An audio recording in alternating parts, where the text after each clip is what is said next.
திருவண்ணாமலை அண்ணாமலையின் கார்த்திகை தீபம், திருவருணை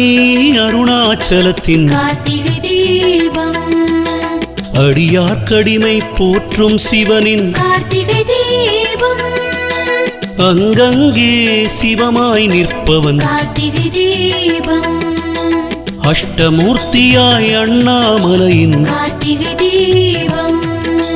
அடங்கலும் வேட்கையை அறுப்பான் அவனின் கார்த்திகை தீபம், அடியார்க்கு ஆரமுதமானவன், கார்த்திகை தீபம், அடியும் முடியும் இல்லாதவனின், கார்த்திகை தீபம், அண்டமதாகிய ஆதிநாயகன், கார்த்திகை தீபம், அண்டம் ஏழென்று கடந்தவனின், கார்த்திகை தீபம், அண்டவர் காணா எங்கள் சிவனின்